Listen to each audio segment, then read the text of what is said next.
Hi everyone, a very warm welcome to Skill Shot. आज हम बहुत ही इंपॉर्टेंट टॉपिक पे बात करने वाले हैं बिल्ड टू शिप टू के बारे में कि बिल्ड टू शिप टू में सीजीएसटी एसजीएसटी लगेगा या आईजीएसटी लगेगा। ये हमेशा कंफ्यूजन रहता है, तो ये कंफ्यूजन हम दूर करेंगे अच्छे से समझ के बिल्ड टू शिप टू को।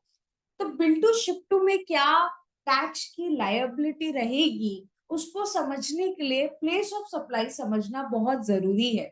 और place of supply as an accountant हमें पता ही नहीं होता है, क्योंकि हम जब टैली में देखते हैं हम स्किप कर जाते हैं, ठीक है ये प्लेस ऑफ सप्लाई क्या है पता नहीं। जीएसटीआर 1 में भी प्लेस ऑफ सप्लाई जब आता है तो हमें क्लियर इंडिकेशन नहीं होता है। हम बस एक चीज सोचते हैं कि अगर हम लोग अगर एक लेमैन की तरह सोचे जिनको कुछ पता ही नहीं है जीएसटी के बारे में, तो वो क्या सोचता है, वो सिंपली ये सोचता है कि अगर लोकेशन ऑफ सप्लायर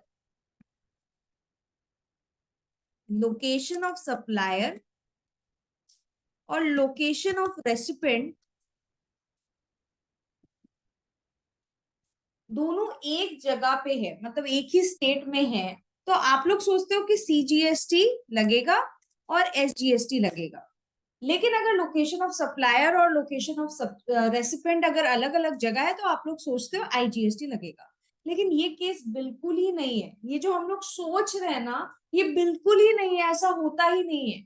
हम लोगों को लोकेशन ऑफ सप्लायर और लोकेशन ऑफ रेसिपेंट नहीं देखना है सीजीएसटी एसजीएसटी या आईजीएसटी लगाने के लिए। हमको देखना है लोकेशन ऑफ सप्लायर तो सही है, लेकिन हम लोग को लोकेशन ऑफ रेसिपेंट की जगह पीओएस देखना होता है। अब ये प्लेस ऑफ सप्लाई क्या है कि हम दोनों चीज देखते हैं, लोकेशन ऑफ सप्लायर और प्लेस ऑफ सप्लाई।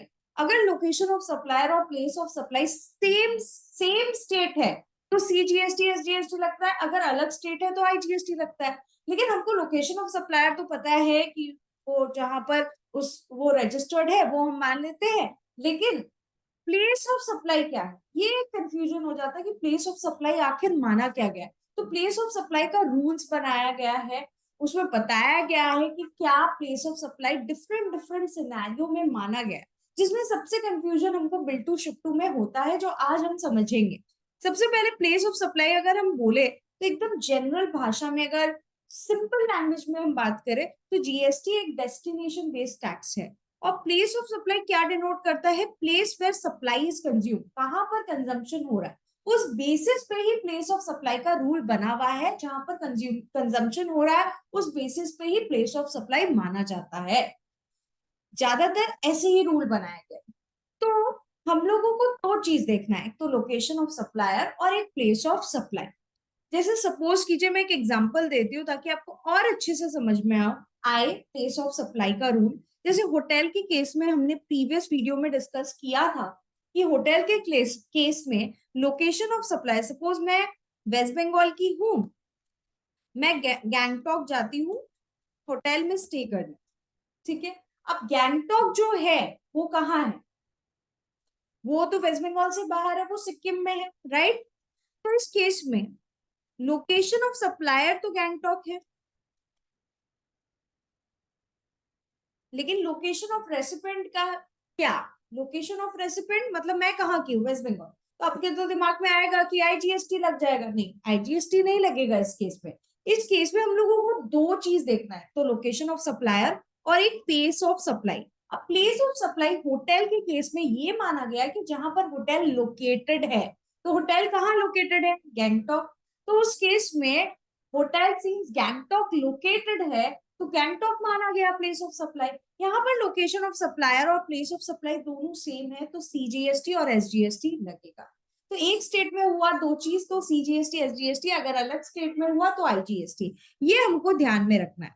अब हम रुक करते हैं बिल्ड टू शिप टू के तरफ, जो हमारा मेन टॉपिक है। ये मैंने आपको समझा दिया कि प्लेस ऑफ सप्लाई और लोकेशन ऑफ सप्लायर देखना है, लेकिन ये बिल्ड टू शिप टू आखिर होता क्या है, बहुत पॉपुलरली हम लोग करते हैं बिल्ड टू शिप टू। क्या केस है थोड़ा समझते हैं।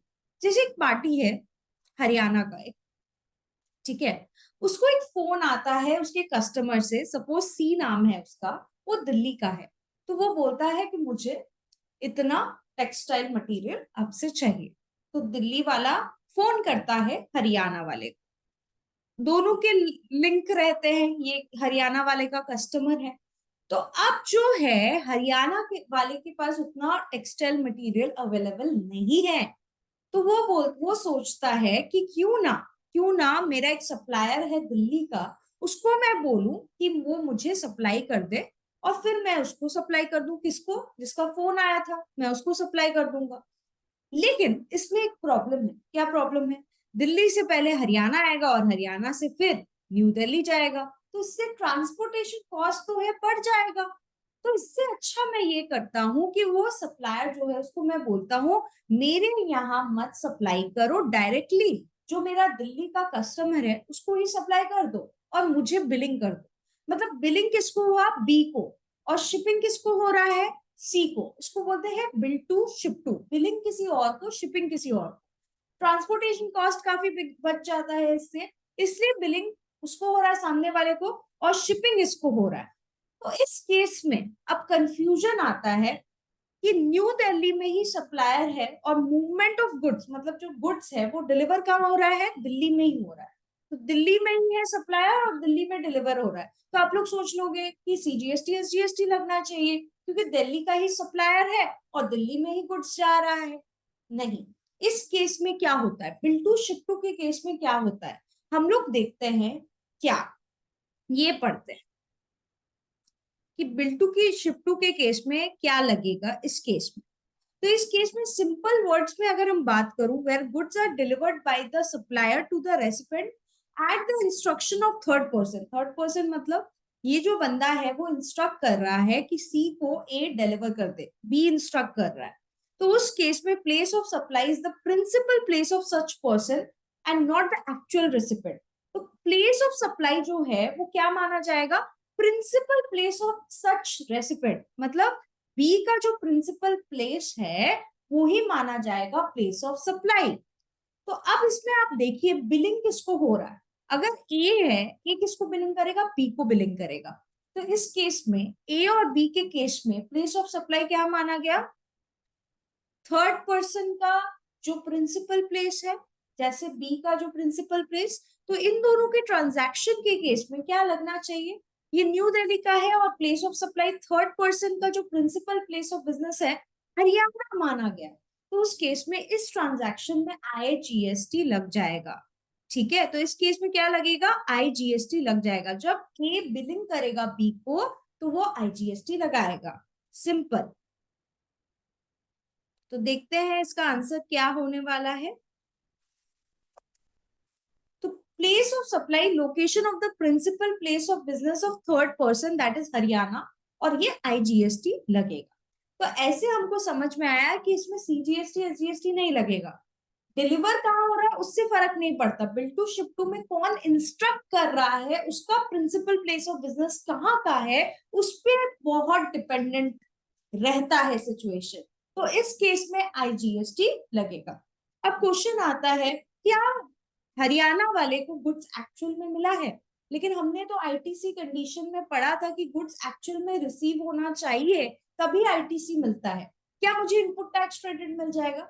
बिल टू शिप टू के केस में इवन इफ मुझे गुड्स रिसीव नहीं हो रहा है फिर भी मुझे आईटीसी मिल जाएगा, अगर और सारे कंडीशन मैं सेटिस्फाई करूं तो ये आपको समझ में आया कि बिल टू शिप टू के केस में बिलिंग किसी और को होता है, शिपिंग किसी को और को होता है। जहां गुड्स जा रहा है उसका लोकेशन नहीं देखना है हमको, बल्कि जो थर्ड पर्सन, जो पर्सन इंस्ट्रक्ट कर रहा है उसका प्रिंसिपल प्लेस ऑफ बिजनेस हमको देखना है, और उस बेसिस पे हमको देखना है कि प्लेस ऑफ सप्लाई क्या माना गया है। तो दो चीज बहुत इंपॉर्टेंट है, लोकेशन ऑफ सप्लायर और प्लेस ऑफ सप्लाई, ना कि लोकेशन ऑफ सप्लायर और लोकेशन ऑफ रेसिपिएंट।